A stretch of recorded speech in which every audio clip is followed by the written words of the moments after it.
Good morning everyone. मेरे प्यारे बच्चों सभी को नमस्कार। फटाफट सभी लोग जुड़ जाइए, फिर आज की क्लासेस स्टार्ट करते हैं। बेटा आज की जो क्लासेस है हमारी समाज की है। हिंदी की इस एपिसोड में जो हिंदी की लगातार सीरीज चला रहे हैं, उसमें आज हम क्या देखने वाले हैं बेटा, वो हम समाज देखने वाले हैं। मैंने आपको क्या कौन कौन सा चैप्टर पढ़ा दिया है, यानी संज्ञा पढ़ा दिया, सर्वनाम पढ़ा दिया, विशेषण पढ़ा दिया और कारक पढ़ा दिया। 4 चैप्टर मैंने बेटा आपको अच्छे से कंप्लीट करा दिया। और 4 चैप्टर के लगभग मैंने आपको इस समय 4 चैप्टर में मिला के लगभग 350-400 क्वेश्चन भी मैंने आपको करा दिया। ठीक है बेटा, आज की जो हमारी क्लास नंबर 12 है, क्लास 11 तक आपकी हो चुकी है। 11 में लगभग अगर आप पूरा 11 क्लास देखते हैं तो 4 चैप्टर को मिला के लगभग 350 से 400 क्वेश्चन मैंने करा दिया है। तो बेटा आप सभी लोग एक बार क्लास को ज्वाइन कर लें। और मैं आप सभी लोग को एक चीज और समझाना चाहता हूं कि बेटा अगर आप सीरीज को पूरा फॉलो करोगे तो मैं आपको डेफिनेटली बताता हूं आपका एक भी क्वेश्चन गलत नहीं होगा। ठीक है बेटा, चलिए स्टार्ट करते हैं। आज की जो हमारा टॉपिक है वो क्या है, समास। तो समास में बेटा हम क्या क्या देखने वाले हैं उसके बारे में हम आपको डिटेल में बताते हैं। समास में सबसे पहले आपको बेटा पता होना चाहिए इसका क्या नाम है, डेफिनेशन। इसका क्या पता होना चाहिए, इसकी डेफिनेशन यानी इसकी परिभाषा पता होनी चाहिए। समास किसे कहते हैं बेटा, समास किसे कहते हैं सबसे पहले आपको यही पता होना चाहिए कि समास वह होता है बेटा, वह होता है कम शब्दों में अपनी बात प्रकट करना, कम शब्दों में अपनी बात प्रकट करना या शब्दों का संक्षिप्तीकरण ही समास कहलाता है। यानी कि कम शब्दों में अपनी बात प्रकट करना या शब्दों का संक्षिप्तीकरण ही समास कहलाता है। जैसे अगर हम बात करते हैं जैसे रसोई के लिए घर, रसोई के लिए घर, रसोई के लिए घर, ये बेटा क्या है, ये समास विग्रह है। यानी कि इसका मतलब क्या हो जाएगा, रसोई के लिए घर का मतलब होगा रसोई घर, रसोई घर। तो बेटा ये जो हमारा हो जाता है इसको हम क्या बोलते हैं, एक हमारा ये हमारा समास विग्रह है, ये हमारा क्या है, सामासिक पद है। चाहे आप रसोई के लिए घर बोलो तब भी वही अर्थ होगा, चाहे आप रसोई घर बोलो तब भी आपका वही अर्थ होगा। तो कहने का मतलब यह है बेटा कि कम शब्दों में अपनी बात प्रकट करना या शब्दों को संक्षिप्तीकरण समास कहलाता है। कहने का मतलब यह है कोई एक वाक्य रहे उसको एक छोटे वाक्य में बताना ही वही हमारा क्या कहलाता है, समास कहलाता है। अब जैसे हम बात करते हैं इसको क्या बोलते हैं बेटा, इसको हमने आपको बताया क्या बोलते हैं, समास विग्रह बोलते हैं। इसको क्या बोलते हैं, समास विग्रह। और इसको हम क्या बोलते हैं, इसको हम बोलते हैं सामासिक पद। इसको क्या बोलते हैं, सामासिक पद। इसमें बेटा सामासिक पद में 2 पद होते हैं, सामासिक पद में 2 पद होते हैं। एक आपका होता है पूर्व पद, एक आपका होता है पूर्व पद, दूसरा आपका होता है उत्तर पद। एक आपका होता है पूर्व पद, एक आपका होता है उत्तर पद। ठीक है ना। तो बेटा आपको एक पता चल गया, मैंने आपको बताया समास किसे कहते हैं। समास वह होता है कम शब्दों में अपनी बात प्रकट करना या शब्दों का संक्षिप्तीकरण ही समास कहलाता है। जैसे मैंने आपको बताया रसोई के लिए घर, ये हमारा क्या है, एक वाक्य यानी समास विग्रह है। अगर मैंने बोला रसोई घर तो रसोई घर हमारा क्या हो जाएगा, समास हो जाएगा, यानी कि सामासिक पद। सामासिक पद के बेटा 2 पद होते हैं, एक हमारा होता है पूर्व पद, एक हमारा होता है उत्तर पद। पूर्व पद किसे कहते हैं, जो हमारा कहने वाला जो पहला होता है, और उत्तर पद क्या होता है, जो हमारा बेटा अंतिम में होता है, उसे हम कहते हैं उत्तर पद। ठीक है। अब हम बात करते हैं कि सबसे पहले आपको यह पता होना चाहिए जैसे कि समास के कितने भेद होते हैं, समास के कितने भेद होते हैं। तो समास के बेटा 6 भेद होते हैं। समास के कितने भेद होते हैं, समास के 6 भेद होते हैं। वो कौन कौन से होते हैं, पहले की अगर हम बात करते हैं तो पहला हमारा आ जाता है अव्ययी भाव समास, पहला अव्ययी भाव समास। दूसरे की बात करते हैं तो कर्मधारय समास, कर्मधारय समास। ठीक है। तीसरे की अगर हम बात करते हैं बेटा, तीसरा कौन सा हो जाता है, तत्पुरुष समास, तीसरा तत्पुरुष समास। चौथे की हम बात करते हैं तो हमारा कौन सा हो जाता है, द्विगु समास, द्विगु समास। पांचवे की बात करते हैं तो द्वंद्व समास, द्वंद्व समास। और हम छठे की बात करते हैं तो बेटा हमारा आ जाता है बहुब्रीहि समास। बहुब्रीहि समास, ठीक है। अब आपको ये चीजें क्लियर हो गई बेटा, समास के कितने भेद होते हैं मैंने आपको बता दिया। समास के 6 भेद होते हैं। कौन कौन से होते हैं? एक अव्ययी भाव समास, दूसरा कर्मधारय समास, तीसरा तत्पुरुष समास, चौथा द्विगु समास, पांचवा द्वंद्व समास और छठा आपका बहुब्रीहि समास। अब बेटा आपको मैं इतने में ही सारी चीजें आपको समझा दूंगा। अगर आप तरीके से सारी चीजें देखते हैं तो आपको सब कुछ इसी में मैं आपको समझा दूंगा कि यानी कि अव्ययी भाव समास किसे कहते हैं, कर्मधारय समास किसे कहते हैं, द्विगु समास किसे कहते हैं, द्वंद्व समास किसे कहते हैं, उसके बारे में हम आपको बताते हैं। जैसे अव्ययी भाव समास किसे कहते हैं बेटा? अव्ययी भाव समास वह होता है जिसमें क्या नाम है, पूर्व पद प्रधान होता है, यानी कि पहला पद जो होता है मुख्य होता है और इसमें कोई उपसर्ग चिन्ह मिलता है। इसमें कोई उपसर्ग चिन्ह मिलता है, वह हमारा कौन सा समास हो जाता है? वह हमारा अव्ययी भाव समास हो जाता है। जैसे अगर हम बात करते हैं उपसर्ग चिन्ह क्या होता है, जैसे प्रति, अनु, आ, यथा, हर, यावत, ये सब हमारा क्या है, क्या नाम बेटा? आदि। ये सब हमारा क्या नाम है? उपसर्ग है, ठीक है ना। उपसर्ग किसे कहते हैं? उपसर्ग वह होता है जो शब्द के स्टार्टिंग में लगता है और प्रत्यय क्या होता है, जो शब्द के अंत में होता है। जैसे अगर हम बात करते हैं कि प्रति मतलब क्या हुआ, जैसे मैंने यहां पे लिख दिया प्रतिदिन, जैसे हमने यहां पे लिख दिया प्रतिदिन। आपसे पूछा जाएगा बेटा प्रतिदिन कौन सा समास है, तो प्रतिदिन कौन सा समास है? तो ये हमारा बेटा अव्ययी भाव समास है। क्यों? क्योंकि इसमें उपसर्ग चिन्ह है। उपसर्ग चिन्ह कैसे पहचान करते हो? उपसर्ग चिन्ह होता है जो शब्द के स्टार्टिंग में लगता है, उपसर्ग हटाने के बाद बचे हुए शब्द का कोई ना कोई एक अर्थ निकलना चाहिए, वही हमारा क्या नाम है? उपसर्ग कहलाता है, ठीक है ना। तो उपसर्ग चिन्ह क्या होता है? जैसे हमने प्रति हटा दिया तो दिन का एक अर्थ निकलता है, तो यानी ये कौन सा हो जाएगा? ये हमारा क्या नाम है? अव्ययी भाव समास में आ जाएगा, ठीक है ना। जैसे अगर मैंने बोला प्रति प्लस एक, प्रति प्लस एक होता है। अगर हम प्रत्येक लिखते हैं तो आपसे पूछा जाएगा कि प्रत्येक कौन सा समास है, तो बेटा आप बता दोगे प्रत्येक हमारा जो है वो हमारा अव्ययी भाव समास है। क्यों? क्योंकि प्रति हटाने के बाद एक का कोई ना कोई एक अर्थ निकलता है, तो वह कहने का मतलब ये हो जाएगा वह हमारा अव्ययी भाव समास कहलाएगा, ठीक है ना। दूसरा हम बात करते हैं जैसे और कोई, जैसे अनुकूल, जैसे अनुकूल। अगर हम बेटा अनु हटा देंगे तो कूल का एक अर्थ निकलेगा, तो ये कौन सा समास हो जाएगा? ये हमारा अव्ययी भाव समास हो जाएगा। जैसे और बात करते हैं आजन्म, आजन्म। अगर आजन्म में आ हटा देंगे तो जन्म का एक अर्थ निकलेगा, तो यानी ये कौन सा समास हो जाएगा? ये हमारा अव्ययी भाव समास हो जाएगा। तो अब आपको बेटा ये चीज क्लियर हो गई होगी कि अव्ययी भाव समास होता है जिसमें पूर्व पद प्रधान होता है और कोई उपसर्ग चिन्ह उसमें मिलता है। कोई उपसर्ग चिन्ह उसमें मिलता है तो वह हमारा कौन सा समास हो जाएगा? वह हमारा अव्ययी भाव समास हो जाएगा। उपसर्ग चिन्ह की पहचान कैसे होती है? जो शब्द के स्टार्टिंग में लगता है और शब्द के स्टार्टिंग के उपसर्ग को हटाने के बाद बचे हुए जो शब्द हों उसका कोई ना कोई एक अर्थ निकलना चाहिए, वही हमारा क्या कहलाता है? वह हमारा अव्ययी भाव समास कहलाता है, ठीक है ना। अब हम बात करते हैं बेटा दूसरे का। दूसरा समास कौन सा है आपका? कर्मधारय समास। अब कर्मधारय समास किसे कहते हैं? आप ये देख लो। कर्मधारय समास बेटा वह होता है जिसमें क्या नाम है, किसी की तुलना किसी और से की जाए, किसी की तुलना किसी और से की जाए, किसी की तुलना किसी और से की जाए, जिसमें क्या नाम है? तुलना की जाती है, वह क्या नाम है आपका? कर्मधारय समास कहलाता है। तुलना कैसे की जाती है? जैसे आपका के समान, है जो, रूपी शब्द, ठीक है। जैसे के समान का अर्थ क्या हुआ? जैसे मैंने आपसे बोला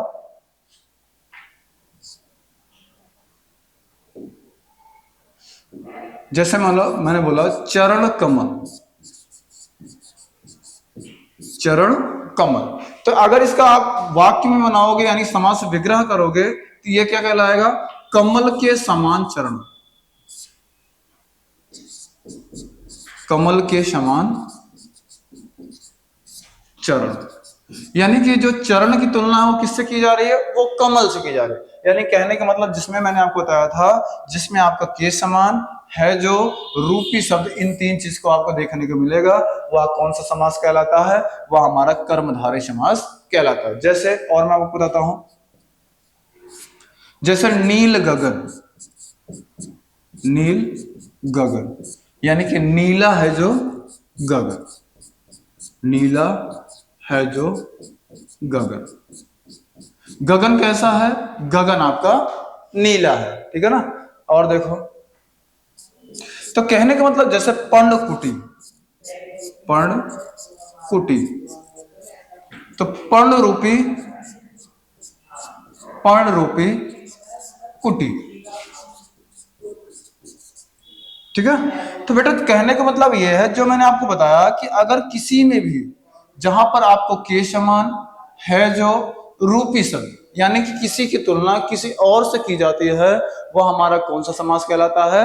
वह हमारा बेटा कर्मधारय समास कहलाता है। तो इतना आपको ध्यान रखना है कि कर्मधारय समास वह होता है जिसमें किसी की तुलना किसी और से की जाती है, वह हमारा कौन सा समास कहलाता है? वह हमारा कर्मधारय समास कहलाता है, ठीक है ना। अब हम बात करते हैं नेक्स्ट, तीसरा हमारा कौन सा है? तीसरा हमारा है तत्पुरुष समास। तत्पुरुष समास किसे कहते हैं? तत्पुरुष समास के बारे में देखते हैं बेटा। तत्पुरुष समास वह होता है, तत्पुरुष समास वह होता है जिसमें बेटा पूर्व पद प्रधान नहीं होता है, इसमें कोई उत्तर पद प्रधान होता है। इसमें पूर्व पद प्रधान नहीं होता है, इसमें क्या नाम है? उत्तर पद प्रधान होता है। और कोई कारक चिन्ह आपको देखने को मिलेगा, कोई कारक चिन्ह आपको देखने का इसमें मिलेगा। और लेकिन इसमें एक चीज का ध्यान रखना, दो कारक को छोड़कर, दो कारक को छोड़कर, वो दो कौन सा है? एक आपका कर्ता कारक, एक आपका संबोधन कारक। एक कर्ता कारक, एक संबोधन कारक को छोड़कर बाकी सभी कारकों को लिया गया है। जैसे कर्ता के बाद कर्म आता है ना, तो कर्म तत्पुरुष समास, करण तत्पुरुष समास, संप्रदान तत्पुरुष समास, अपादान तत्पुरुष समास, संबंध तत्पुरुष समास और अधिकरण तत्पुरुष समास। यानी कि इसमें दो कारक को छोड़कर 6 सभी कारकों को इसमें लिया गया है, ठीक है ना। तो तत्पुरुष समास में कैसे क्वेश्चन बनते हैं? जैसे मैंने आपसे यहाँ पे बोल दिया बेटा कि प्रयोगशाला, जैसे मैंने बोल दिया प्रयोगशाला, आपसे पूछा जाएगा ये कौन सा समास है, तो आप बता दोगे ये तत्पुरुष समास है। कैसे? इसका अगर आप समास विग्रह करोगे तो क्या बनेगा? प्रयोग के लिए शाला, प्रयोग के लिए शाला। अभी मैंने आपको बताया था बेटा, जब कारक मैंने आपको बताया था तो किसमें मैंने आपको बताया था? संप्रदान के लिए होता है ना। मैंने आपको कारक चिन्ह में के लिए किसका बताया था? के लिए कारक चिन्ह किसमें आता है? जो संप्रदान कारक होता है उसमें के लिए शब्द का प्रयोग देखने को मिलता है। तो यानी ये कौन सा समास हो जाएगा? ये हमारा तत्पुरुष समास हो जाएगा। अगर आपसे ये पूछ लेगा ये तत्पुरुष में कौन सा तत्पुरुष है, तो आप बता दोगे संप्रदान के लिए होता है ना बेटा, तो संप्रदान तत्पुरुष समास आपका हो जाएगा, ठीक है ना।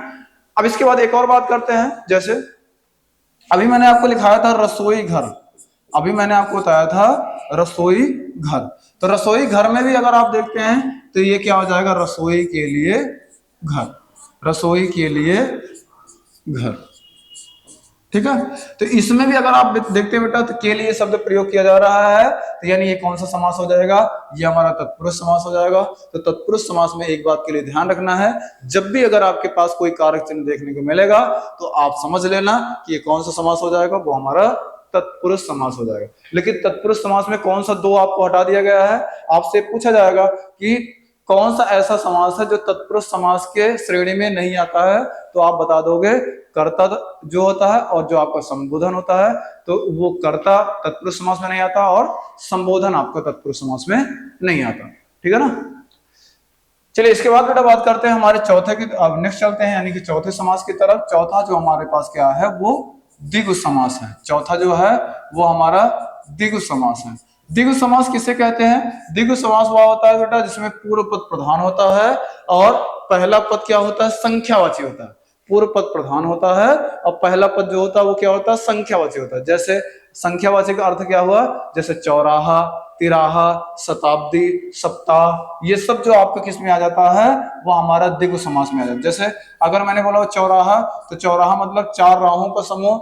अगर मैंने बोला तिराहा, तो यानी इसमें देखो पहला पद संख्या मिल रहा है ना, चौराहा मतलब 4 राहों का समूह, तिराहा मतलब 3 राहों का समूह, यानी कि सप्ताह यानी कि 7 दिनों का समूह, यानी जिसमें भी पहला पद आपको संख्यावाची देखने को मिलेगा, जैसे जो भी अगर आपके पास आ जाता है जिसमें आपको पहला पद संख्या की बात करेगा, ठीक है ना, जैसे तिरंगा 3 रंगों की बात कर रहा है ना, तो यानी कहने का मतलब जिसमें भी आपको पहला पद संख्यावाची की बात करेगा वह कौन सा समास हो जाएगा, वह हमारा द्विगु समास हो जाएगा। ठीक है बेटा, तो द्विगु समास क्या होता है ये आपको अच्छे से पता हो गया होगा कि द्विगु समास वह होता है जिसमें पहला पद प्रधान हो और पहला पद जो हो वो संख्यावाची हो, वह हमारा कौन सा समास कहलाएगा, वह हमारा द्विगु समास कहलाएगा। ठीक है, चलिए नेक्स्ट बात करते हैं आपका द्वंद्व समास।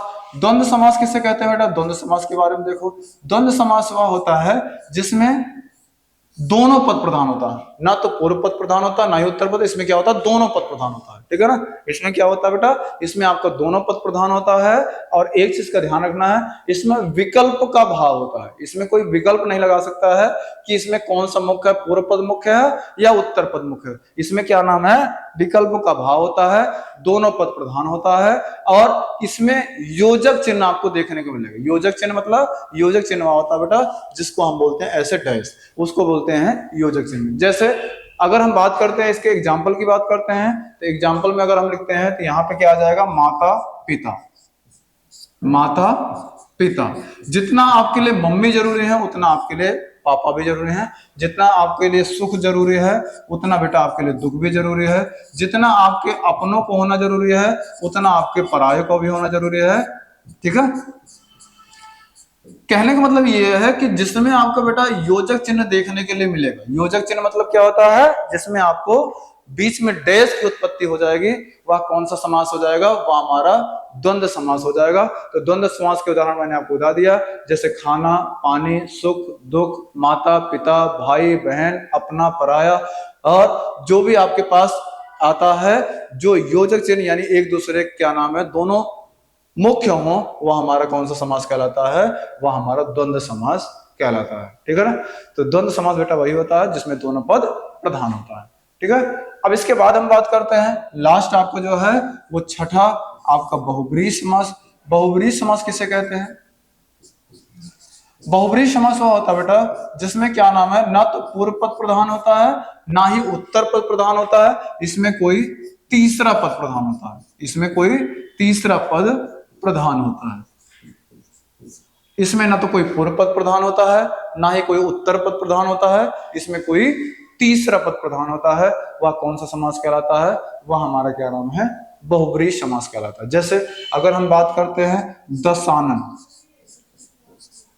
जैसे हमने बोला दशानन, दशानन की बात कर रहा हूं यानी कि 10 है आनंद यानी 10 है सिर जिसके, 10 सिर किसके हैं यानी कि रावण के है। देखो पहले कहने का मतलब यह है बेटा अगर आप देखते हैं दशानन पहला 10 देखने के बाद आप ये सोच सकते हो कि ये संख्यावाची है, लेकिन इसमें 10 सिर बेटा सबके नहीं होते हैं, तो इसलिए क्या नाम सिर्फ रावण की स्पेशल बात कर रहा है, ये कौन सा समास कहलाएगा, ये हमारा बहुब्रीहि समास कहलाएगा। जैसे गजानन, जैसे गजानन ये किसकी बात कर रहा है, ये गणेश जी की बात कर रहा है। ठीक है ना, जैसे त्रिदेव किसकी बात कर रहा है, शिव जी की बात कर रहा है। ठीक है, जैसे वीणा पाड़ी यानी किसकी बात कर रहा है, सरस्वती माता की। तो कहने का मतलब यह है बेटा कि जब भी अगर आपके क्या नाम है पूर्व पद और उत्तर पद का मतलब ना हो, किसी तीसरे पद का अर्थ दिखाए, वह कौन सा समास कहलाता है, वह हमारा क्या नाम है बहुब्रीहि समास कहलाता है। तो बहुब्रीहि समास वह होता है जिसमें कोई तीसरा पद मुख्य होता है, वह क्या नाम है आपका बहुब्रीहि समास कहलाता है। एक बार मैं आपको फिर से रिकॉल करा देता हूं, जैसे हमने आपको क्या क्या बताया। पहला हम बात करते हैं, जैसे सबसे पहले मैंने बताया समास किसे कहते हैं, समास वह होता है कम शब्दों में अपनी बात प्रकट करना या शब्दों का संक्षिप्तीकरण ही समास कहलाता है। जैसे रसोई के लिए घर, तो ये रसोई घर, अगर क्या नाम है समास विग्रह किसे कहते हैं, जो हमारा एक वाक्य होता है उसे समास विग्रह कहते हैं। जो हमारा एक शब्द बनकर बनता है यानी कि उसको क्या बोलते हैं, समासिक पद बोलते हैं। तो समासिक पद में दो पद होते हैं, एक बेटा हमारा पूर्व पद होता है, दूसरा हमारा क्या होता है, उत्तर पद होता है। उसके बाद मैंने आपको बताया था कि समास के कितने भेद होते हैं, तो समास के 6 भेद होते हैं। वो कौन कौन से 6 भेद होते हैं? पहला जो आ जाता है अव्ययीभाव समास, कर्मधारय समास, तत्पुरुष समास, द्विगु समास, द्वंद्व समास, बहुब्रीहि समास। अव्ययीभाव समास किसे कहते हैं? जिसमें पूर्व पद प्रधान होता है और कोई उपसर्ग चिन्ह आपको देखने को मिलता है। जैसे उपसर्ग चिन्ह क्या होता है, जो प्रति, अनु, आ, यथा, हर, यावत, ये सब जो होता है आपको किस में आ जाता है, ये सब आपका उपसर्ग चिन्ह में आ जाता है। जैसे प्रति दिन मैंने आपको बताया था, प्रत्येक मैंने बोला था, अनुकूल बोला था, आजन बोला था, ये सब किस में आ जाएंगे बेटा, ये हमारा अव्ययीभाव समास में आ जाएगा। ठीक है। दूसरे की हम बात करते हैं कर्मधारय समास। कर्मधारय समास में होता है जिसमें किसी की तुलना किसी और से की जाती है। जैसे चरण कमल, कमल के समान चरण, नील गगन, नीला है गगन, पर्णकुटी यानी कि पर्णरूपी कुटी, ये सब किस में आ जाएगा, आपका कर्मधारय समास में आ जाएगा। तीसरे की बात करते हैं तत्पुरुष समास में। तत्पुरुष समास में क्या होता है, इसमें पूर्व पद प्रधान नहीं होता है, इसमें उत्तर पद प्रधान होता है और कोई कारक चिन्ह देखने को मिलता है। लेकिन कारक चिन्ह में 2 कारक को छोड़ दिया, कौन कौन से, एक कर्ता कारक, एक संबोधन कारक को छोड़कर बाकी सभी कारकों को इसमें लिया गया। ठीक है। अब जैसे इसमें मैंने बोला प्रयोग के लिए शाला, तो के लिए शब्द किस में आता है, संप्रदान में आ जाता है। तो यानी ये कौन सा हो जाएगा, ये संप्रदान तत्पुरुष समास हो जाएगा। इसी तरह रसोई के लिए घर, के लिए आपका संप्रदान में आ जाता है, तो संप्रदान तत्पुरुष समास हो जाएगा। कारक चिन्ह आपको बेटा यही है, मैंने आपको बताया था कारक चिन्ह कौन कौन सा होता है, कर्ता नए कर्म को करण से के द्वारा संप्रदान के लिए अपादान से अलग होने का भाव, संबंध का के की नाने अधिकरण, आपको मैंने बताया था हे अजि अरे, ठीक है ना, अधिकरण में पर और संबोधन हे अजि अरे, ये मैंने आपको कारक चिन्ह बताया था। उसके बाद बेटा द्विगु समास। द्विगु समास में मैंने पहले बताया कि पहला पद क्या होता है, संख्यावाची होता है। इसमें क्या होता है, पहला पद संख्यावाची होता है। जैसे चौराहा, तिराहा, सप्ताह, शताब्दी, सतसई, तिरंगा और ऐसे करके जो भी आ जाते हैं वो सब आपके किस में आ जाते हैं, वो हमारे द्विगु समास में आ जाता है। नेक्स्ट बताया तो द्वंद्व समास। द्वंद्व समास में क्या होता है, दोनों पद प्रधान होता है, यानी कि इसमें पूर्व पद प्रधान होता है और उत्तर पद प्रधान होता है। इसमें दोनों पद प्रधान होता है, वह कौन सा समास कहलाता है, वह हमारा द्वंद्व समास कहलाता है। जैसे माता पिता, भाई बहन, सुख दुख, अपना पराया और पाप पुण्य, ये सब किस में आ जाता है, आपका क्या नाम है, द्वंद्व समास में आ जाता है। द्वंद्व समास में बेटा हमेशा दोनों पद प्रधान होता है, योजक चिन्ह देखने को मिलता है और इसमें विकल्प का भाव होता है। जैसे मम्मी और पापा में किसी और एक को चूज करना हो तो क्या आप चूज कर सकते हो, नहीं कर सकते हो, यानी इसका मतलब ये है कि इसमें दोनों पद क्या है, मुख्य है। ठीक है। इसके बाद हम बात करते हैं लास्ट जो हमारे पास दिया गया है, बहुब्रीहि समास। बहुब्रीहि समास वो होता है जिसमें कोई पहला पद दूसरा पद मुख्य ना हो, कोई तीसरा पद मुख्य हो, वह कौन सा समास कहलाता है, वो हमारा क्या नाम है, बहुब्रीहि समास कहलाता है। जैसे दशानन यानी कि 10 है सिर जिसके, यानी रावण की बात कर रहा है। गजानन गणेश जी की बात कर रहा है। त्रिदेव शिव जी की बात कर रहा है। वीणा पाड़ी ये आपका क्या नाम, सरस्वती जी की बात कर रहा है। तो कहने का मतलब ये है जिसमें कोई तीसरे पद की बात करेगा वो हमारा कौन सा हो जाएगा, बहुब्रीहि समास में आ जाएगा। ठीक है बेटा। तो ये मैंने आपको लगभग आपको सारी चीजें समझा दिया।